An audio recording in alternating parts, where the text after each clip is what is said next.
Lifeboat Live, we have 4 simple rules. Number 1, we don't discuss politics, ever. Number 2, this is not a religious channel, and while you might hear people say, God bless you, or I'm going to pray for you, or I wouldn't have gotten through this without my faith, that's fine. What's not fine is to say, my God is better than your God, or here's why you're not getting into heaven. It's not going to fly. Number 3, we believe wholeheartedly if you can't control your tongue, then you can't control your life. So while on board, there's not going to be any cursing in the live chat, period. And number 4, there is no room for mean people on the lifeboat. Because we discuss very sensitive things from people's past in our group setting, we got to protect those people. The only way they feel confident and comfortable discussing those things is in an environment that is free of trolls and mean people. So if you're a mean person or you're a troll, we're going to block you for life. And if your account happens to be less than 24 hours old, we're probably a little suspicious right from the word go. Why?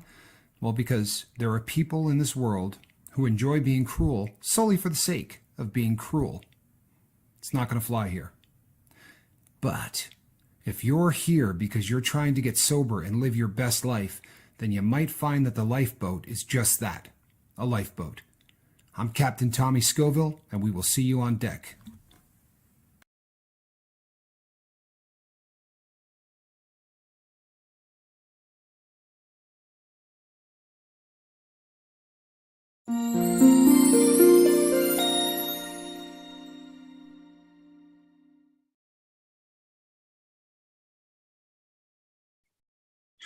Hello, everybody.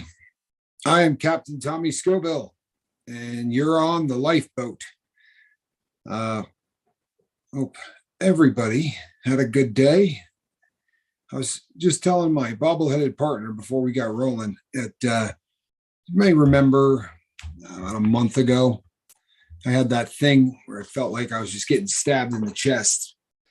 It's from probably being hunched over because I didn't spend much of the last 6 or 7 years ever sitting down.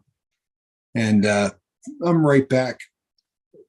Excuse me. I'm right back where I was on that. So if I seem a little out of sorts, people, I'm in it's a tough place where I breathe in. It feels like I'm catching a blade to the lungs. So it's been made for quite an uncomfortable day. But I'm glad that you're all here. I'm glad I'm here. And it was a fun night last night. I want to thank all of you that reached out to me and sent comments. It's the Wednesday shows to me are really sort of a highlight of the week because it's so free form. There really doesn't need to be any kind of preparation. We sort of have a topic that we might discuss, might not discuss.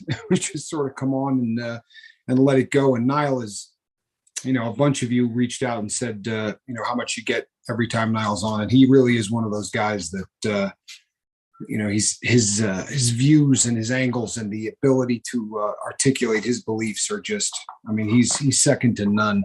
So I'm glad that everybody's digging the Wednesday with Niall segment because we're loving it here at the boat.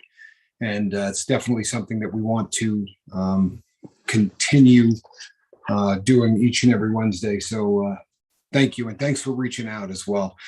People, today's subject matter, we've talked about this, I don't know how many times on the boat, but I'm not sure that we've approached it exactly the same way that I'm going to do it tonight because I'm somewhat blown away by this sort of me generation that we've become. And it occurred to me, it was something that I was talking about with Niall, and it occurred to me that we walk a tightrope between, my goodness, that was a flying cat. We walk a tightrope between trying to make sure that we take care of ourselves and not becoming wildly self-centered. It's really important when you're getting sober, especially early on in the journey. It's really important that you take care of number one. And I think we did a show called, didn't we, Mark? We do a show called, pretty sure we did a show called Taking Care of Number One. And it's something that I recommend. We've said this so many times and in so many ways. If you don't if you don't take care of your sobriety, then everything else falls along the wayside. You can sit and plan all of these different things, but if by some chance you neglect the staying sober part of your life, then everything else will go to hell in a handbasket. So it really is the most important thing you could do is to concentrate on number one, and always be making sure that before anything else, the most important thing has to be, your sobriety and staying sober. But unfortunately, it's very similar, and it kind of goes hand in hand with the previous lifestyle that we led, right? As addicts, we looked out for number one like nobody else, right? The only important thing in our life was ensuring that, that we got a buzz, to make sure that we had the fix or the high or the, whatever it is that you were using on a daily basis.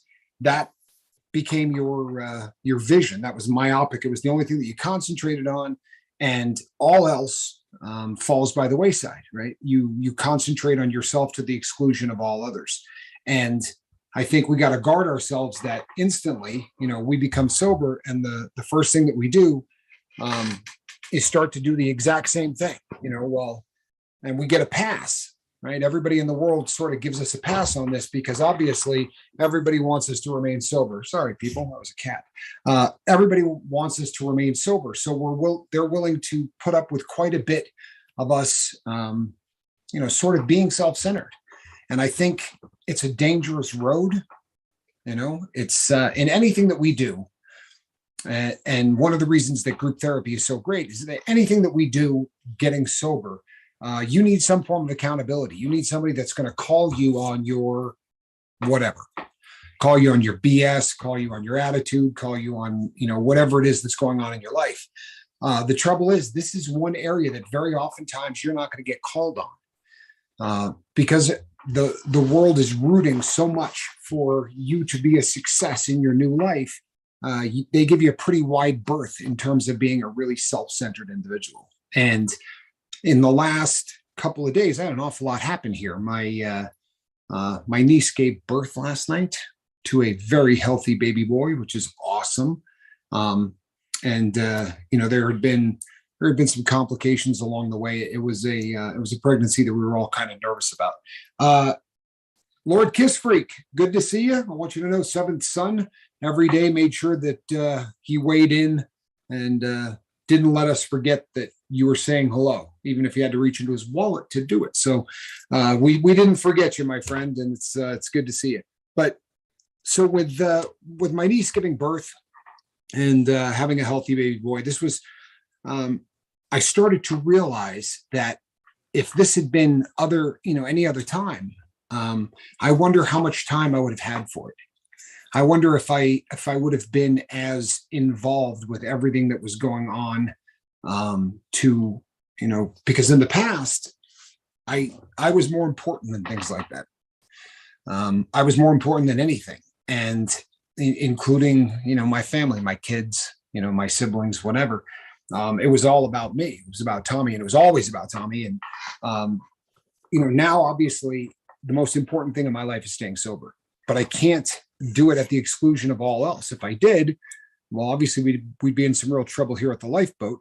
If either of us decided that, well, we're not going on today because I'm having a hard time, getting breath and my chest hurts, and there's things going on, or something's going on with my children, or whatever the case may be. You're usually, well, not usually, you're never privy to the conversations that go on right before we go live.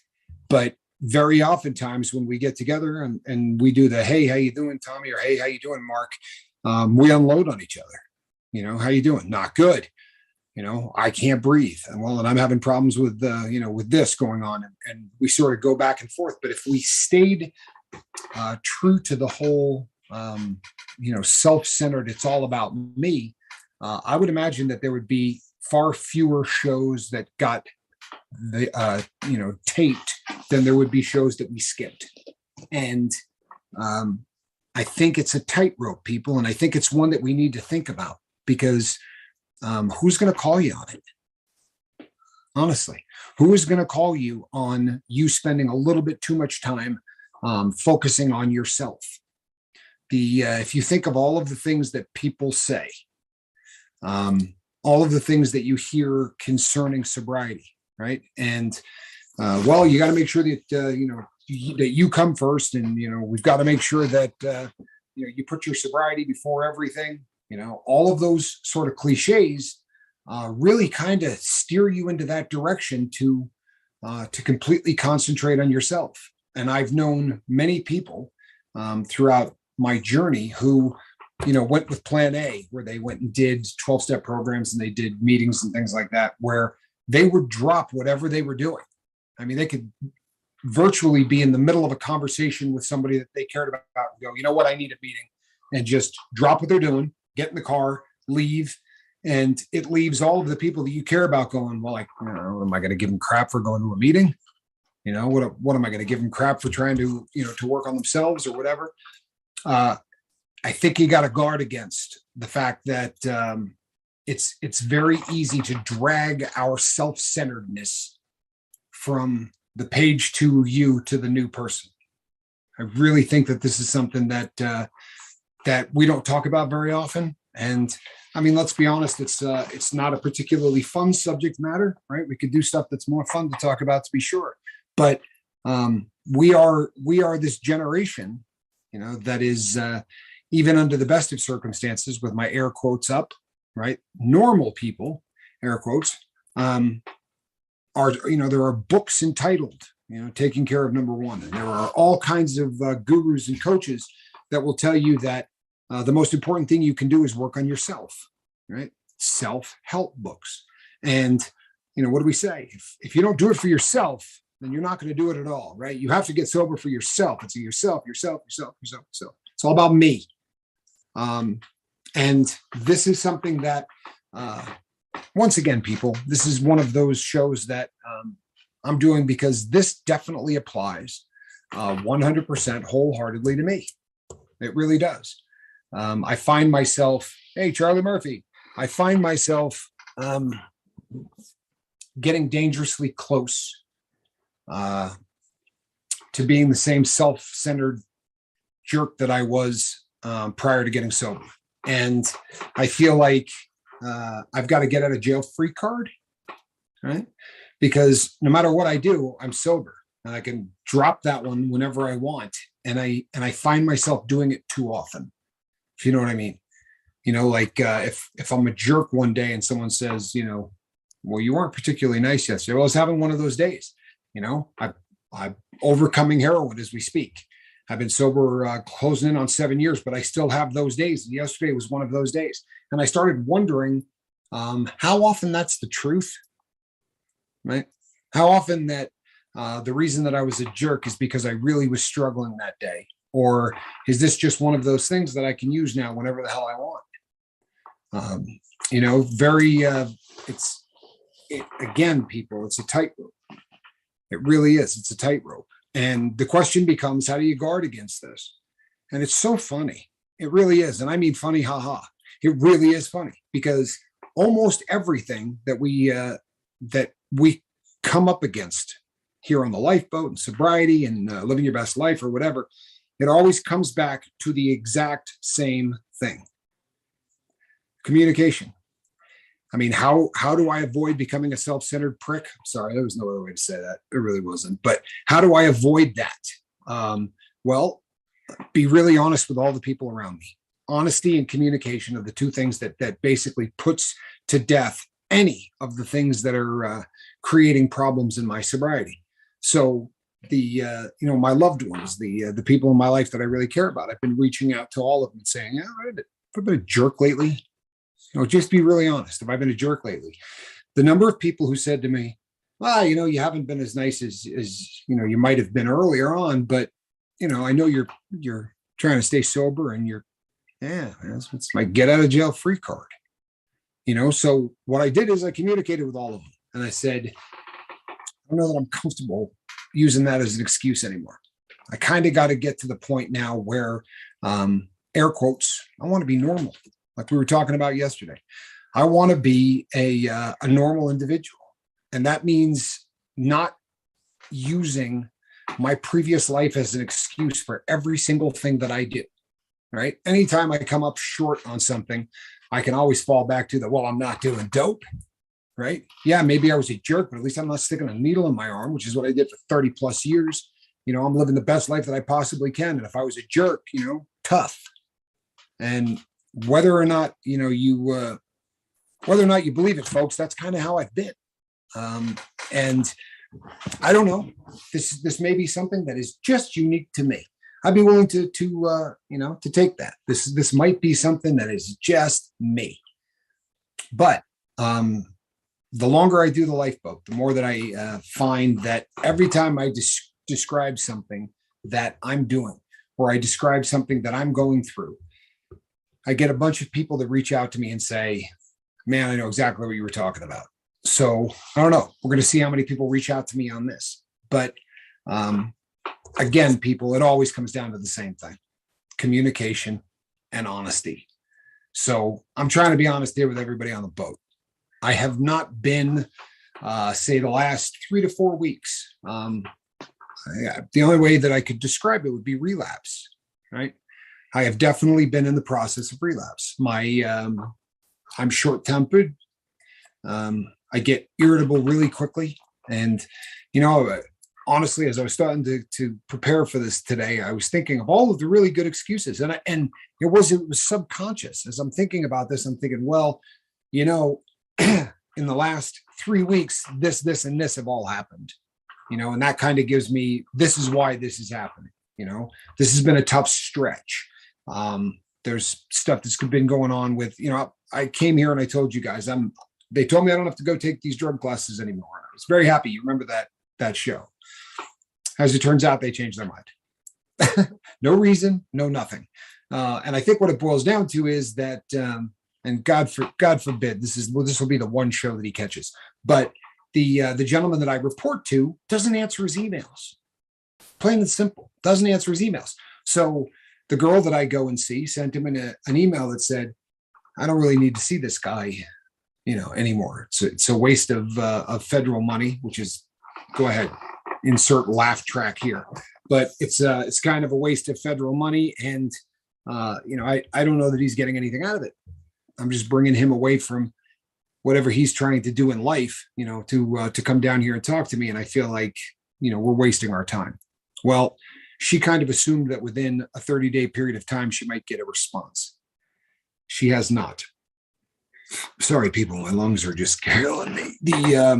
So she hasn't been getting any kind of a response back from this cat. And that has kind of put me into a position that now I'm going back there. Is it the end of the world? No. Honestly, who cares? So, one day a week, I got to go down and do something that I've been doing for 8 years anyway, right? Meeting one-on-one with a counselor, talking about sobriety. It's not like I have a real tough time talking about sobriety, right? But I've been using this as an excuse to not be the best version of myself. This has been a great excuse for, why I've been acting a bit like a nozzle, right? So, so I'm trying to safeguard against this, people. And, I caught a lot of crap one day on the lifeboat because I said, at the end of every day, you should take out a little book and you should journal. And you should write in that book whether you think you've moved forward or whether you think you've moved away from what your goal is.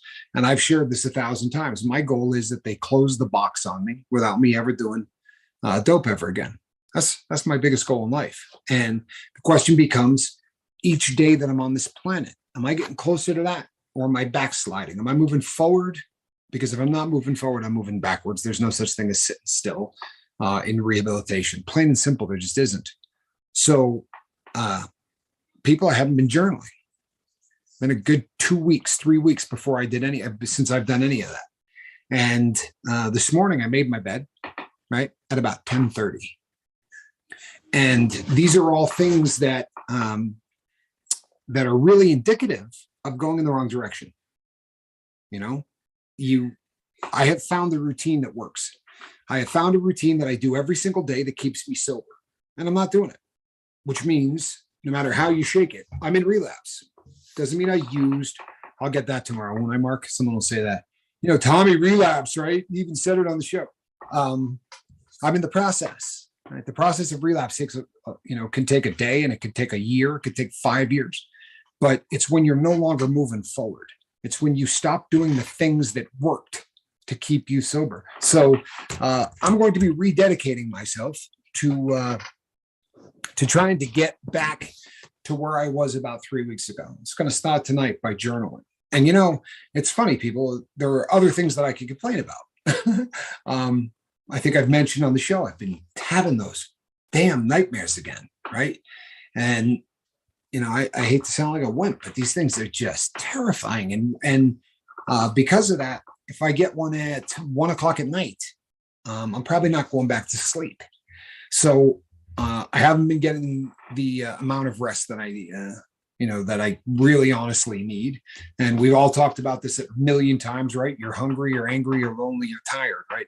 None of those things are good, and they can all start to trigger you into going in the wrong direction. Well, in the last 3 weeks, I've maintained a level of a level of sleep that hasn't been healthy. Plain and simple, I'm not getting enough sleep. I did last night, but that excuse seemed to still hold. I didn't get up this morning and jump right up and make my bed and do the things that I do. I love my vocation. I love what I do now. Mark will tell you, it's the watch thing is just, I've never been happier, right? But I usually jump out of bed, and by 6 o'clock I'm down on the workbench, and I'm taking apart a watch or whatever. Again, today it was closer to about 10:40, and I started looking for that excuse as soon as I got up. Well, my niece gave birth last night, and it was a late night. She was almost going to be giving birth actually this morning, because it took that long, and it was stressful. We were all worried. She had a complicated pregnancy, so I was stressed out about the whole thing. And here I had a tailor-made excuse for why I could be a jerk this morning. I had a tailor-made excuse for why I didn't, start work instantly. And today was one of those days that I have my drug meeting, right? So at 1 o'clock today, I was supposed to go down and see this woman, and she called me and said, I think I might be contagious. If you really feel like you need to come down and talk to me, you can, but I don't want to give whatever I've got to anybody. And, my response, of course, was, is this going to get me in trouble with my probation officer if I skip this one? She said, no, not at all. I'm, giving you. So I skipped it. But still managed to sort of drag all of that around all day. And I think people, not to beat a dead horse, but it's all about me. And that's not when I'm at my best. When I start concentrating on, the Tommy Scoville and what is most important in my life, you would think maybe if you're really concentrated on that, good things might happen, right? What could be better than concentrating on you and your work and all of those things? I go to crap in a handbasket, and I do it really, really fast. I'm not where I want to be anymore. Plain and simple. So I figure the best thing that I can do, since I preach it 7 days a week, is communicate this, not leave it in the dark, come here and talk about it. And I've had this conversation already with the people that, that are a part of my daily life, and have sort of apologized for what the last, 3 weeks have looked like. And now I'm trying to move on to the next phase of my life. But I think it's essential, people, that you keep a real short account of exactly what's going on in your life. For those of you that reached out last time and said, look, man, I don't want to write stuff down at the end of every day. Okay, don't, right? I'm not going to bust your chops about it. But take 3 minutes and evaluate your day.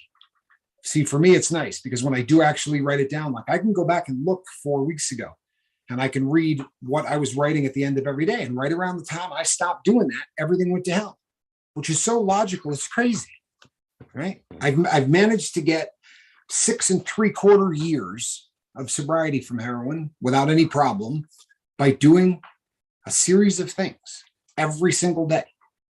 And now I'm not doing them. And yet somehow in my, addicted mind, this is a shocker that I seem to not be in a great headspace. Well, I'm not doing the things that put me in a great headspace.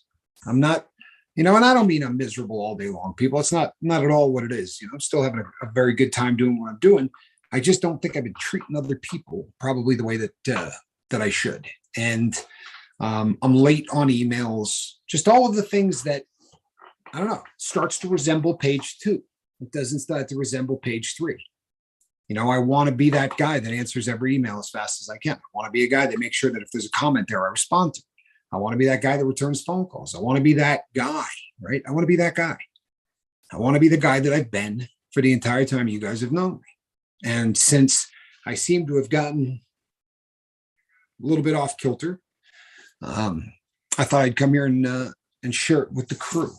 And you know what? Feel free, people. If I start seeming like I'm a little different, if I start seeming like, Tommy doesn't seem like he's firing on all cylinders, or, I sent them an email a week ago and I haven't heard from him, that kind of thing. Call me on it. We talk about accountability all the time. And I know that you guys are all accountable to one another, because Mark and I don't, sit in front of the camera as opposed to being in the comment section with you. We're still just 2 other guys on the lifeboat. And if we start seeming like, either of us, we start seeming like we're off, and it's just. Well, let me say this. Please, listen, guys. We hold each other accountable. There's certain things that, as our relationship as partners and friends and brothers, family now, has grown. There's certain things we can't say to each other, and we won't. And it's out of respect for one another. And I think it comes down to, at some point, if you see something in somebody that you care about, is it best to just not say nothing and let them work it out, or should you at least ask? And I think, for the most part, people should ask. At least ask. I mean, I'm not saying you got to be all assertive about stuff or anything like that, but a lot of times people that are close to us like that will see things in us, and I think that's what happens sometimes, and they'll see it before we do, and it'll help us get out of that quicker, or it could even prevent us from getting too far and going the physical relapse way. And I think that, just as we consider ourselves a family here, you guys know this, and that's what family does for each other. It really is. Whether or not the outcome is Tommy gets mad at me or I get mad at him, at least we know when we hang up that call, they know that we're trying to help. And I'm not just saying me and Tommy. I'm speaking to everybody here on that one. Sure. It's one of those. It's like, listen, what's better? Is it better for me just to shut up and let them keep going down that road, or is it better for me to just ask? And then, obviously, you got to be able to move on the fly. You have to be able to change your way of thinking. If you see something in somebody, ask them about it, and then gauge it from there. Because everybody's going to be in a different spot. And it's funny how we all kind of follow each other around when it comes to. It seems like when Tommy is having issues, I'm having issues too. It's kind of weird, you know what I mean? It's just odd that way. And I do think it's what we've talked about before, the roller coaster thing. You're always moving forward or you're moving backwards. And if you get too comfortable in what you're doing, you'll start to stall out, and you'll start moving real slow forward, and then the next thing you know, you're moving back. And it's like, what in the heck? Because we had there's a amusement park here where I live, well, close to it. It's called Kings Island. A lot of you guys probably heard of it. They had most of us have seen, like, they called them the racers here, and you had a backwards and a forward racer. So it kind of applies, you're on this roller coaster, but you're either going up or you're going down. But you're also either going forward or you're going back. And it's, you can still be going forward, but you're still going up and down. Does that make sense? Now, if you're going back, the same thing can happen. And it really does. And something else that I think that when we start doing these shows every day, and we talk beforehand, and we started to notice each other's quirks or body language. That's something that we don't get to see from you guys, right? You guys get the benefit of seeing Tommy and sometimes me, and you'll see our body language. We don't get that from you guys. So me and Tommy are able to do that for each other. We can see those little things that we don't necessarily see when we're talking to you guys in the chat. And it does lend to some extra information there in your brain. It really does. Body language is big. Big, big, big, big, big. But, like I said, I mean, if Tommy ever asks me if I'm okay, and it's not just a general, hi, how you doing, you okay today? Right. I know what he's asking me. Right? And Tommy knows the same thing when I do that to him. And both of us know when we say these things to each other, just like when we say it to you guys, it's out of a place of love. It's out of a place of a good place to come from. It's never confrontational. Nothing like that. We just want to make sure that everybody's okay. And being self-centered and selfish. And Tommy put it to me today because I asked him what he wanted the topic to be. He said, it's a tightrope, and I didn't use that in the thumbnail, and I probably should have because I kind of forgot about it until just now. The tightrope is a great analogy because that's what it is. We're walking that thin line, and sometimes for all of us, not just me and Tommy, but helping other people is actually helping us. And a lot of the time, that's what it ends up being. So, I guess what I'm saying is, you can even take that too far. Does that make any sense to anybody? I hope that makes sense. Yeah.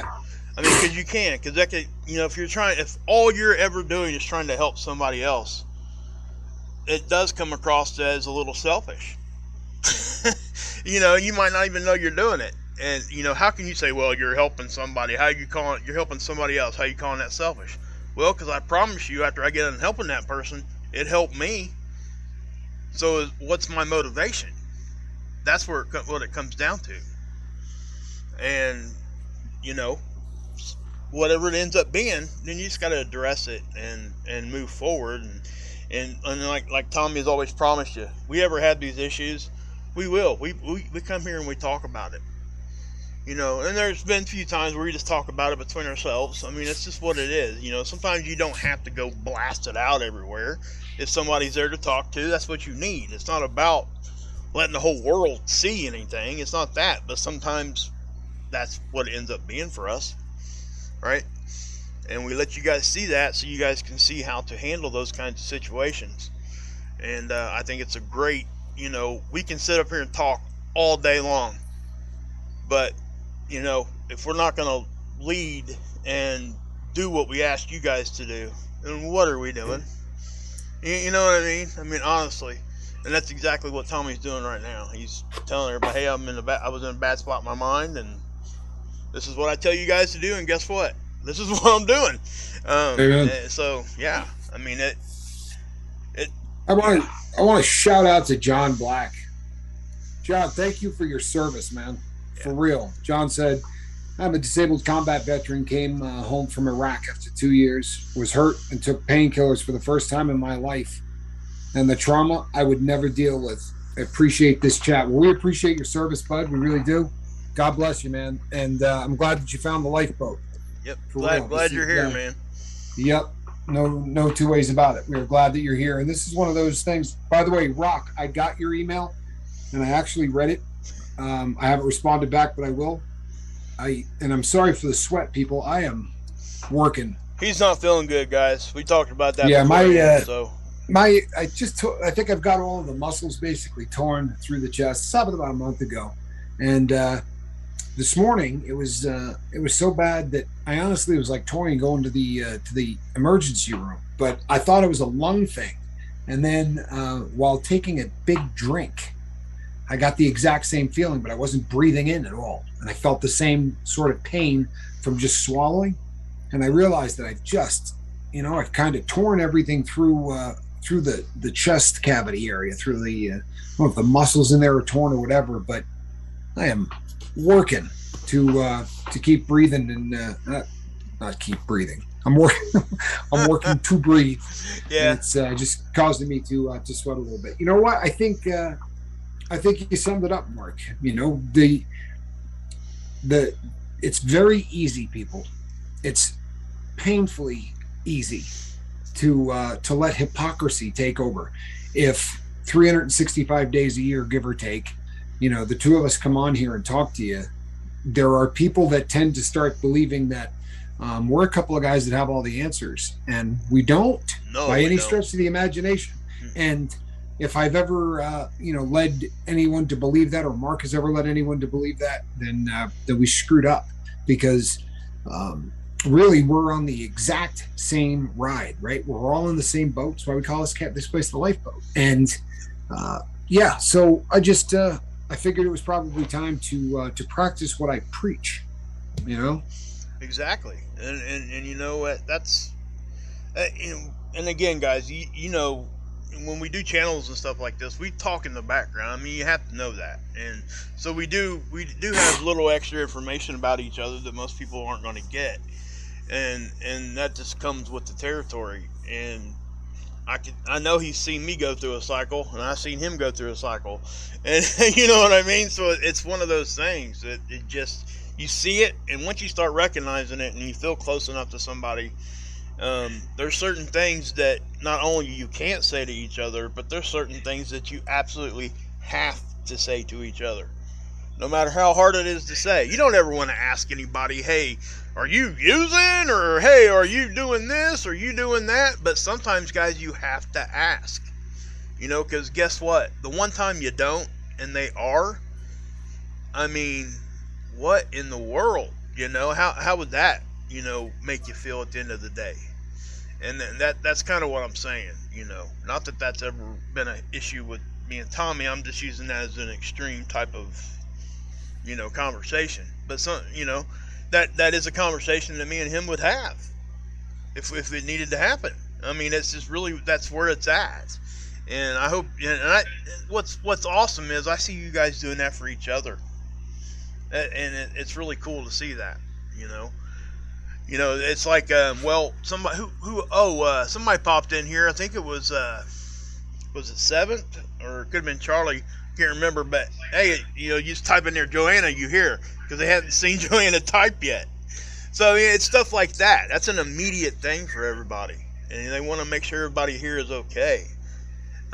You know, and that really stuff. Yeah, and that's not selfish. Okay, it's not, and that's what I'm trying to say. I think that's what the show's about, trying to recognize the difference between the two.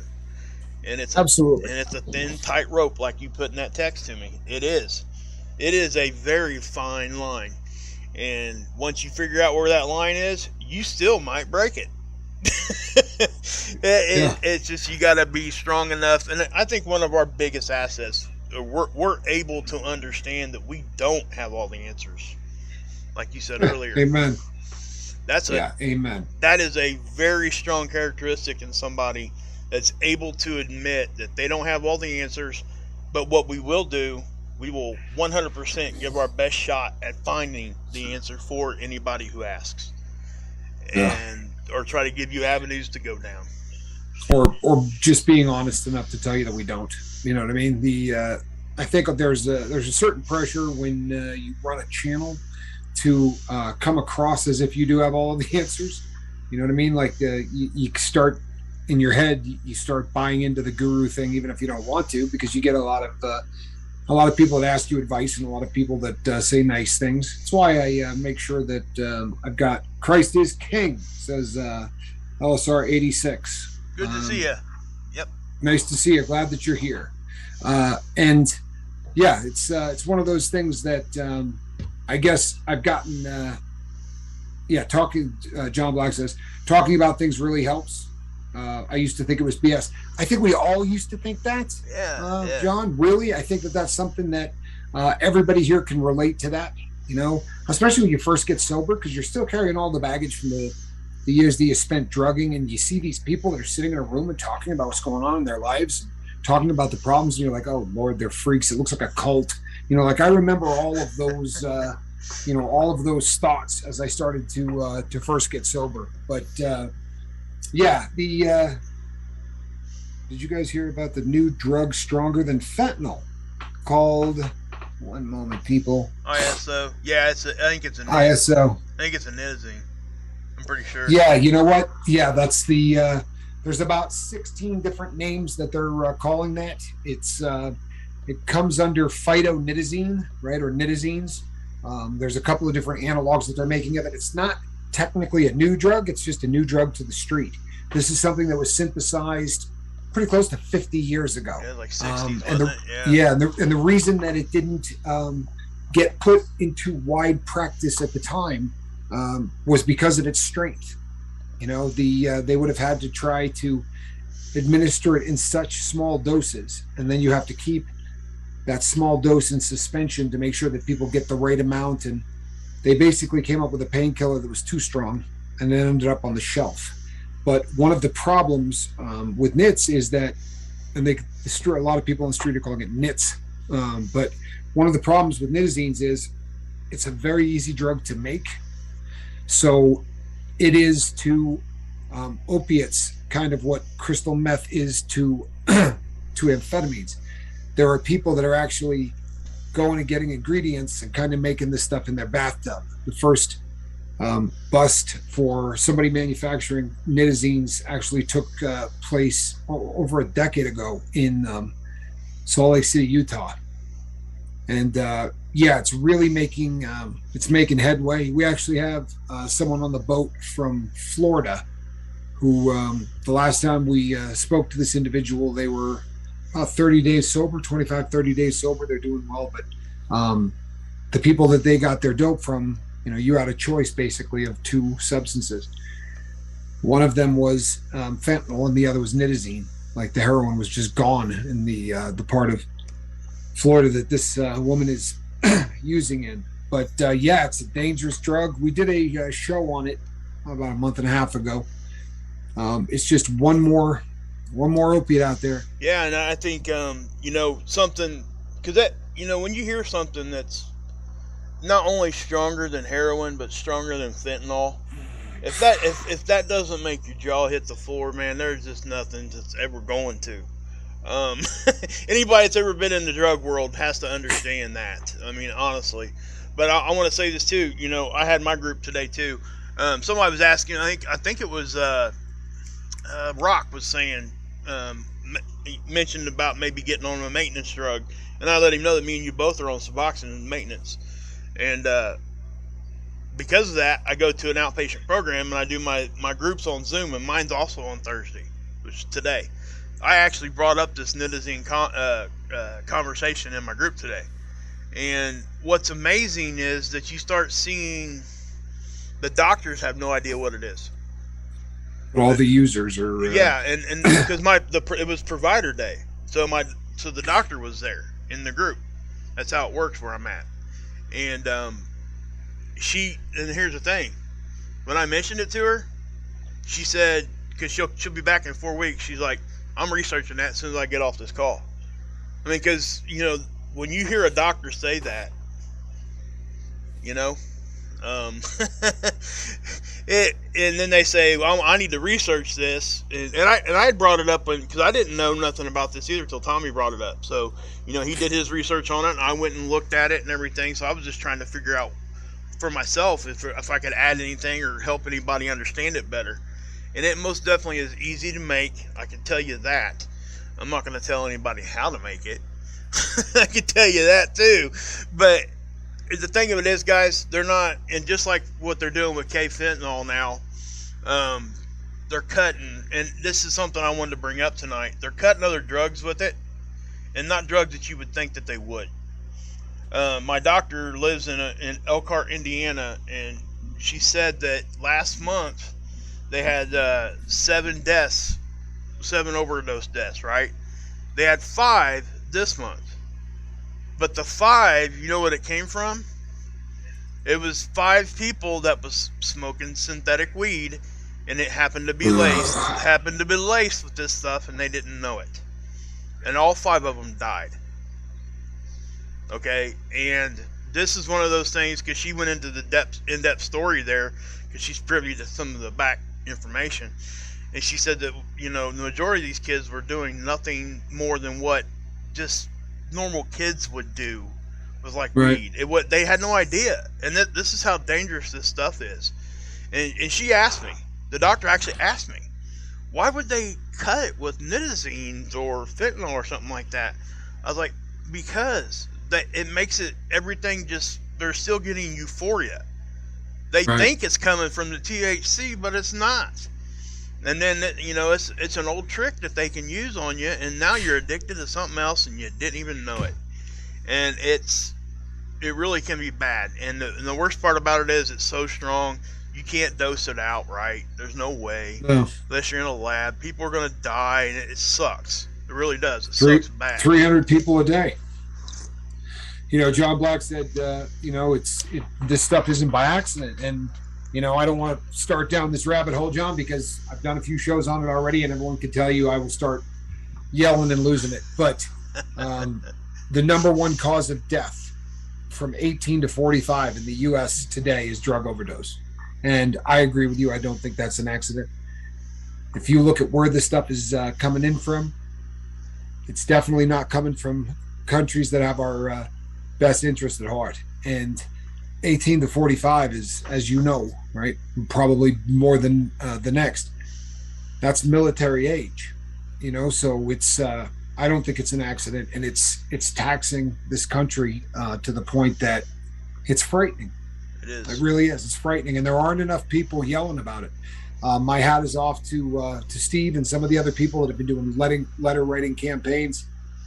Steve has literally mailed hundreds of handwritten letters. That's Seventh Son, guys, in case you didn't know that. Seventh Son, I'm sorry. No.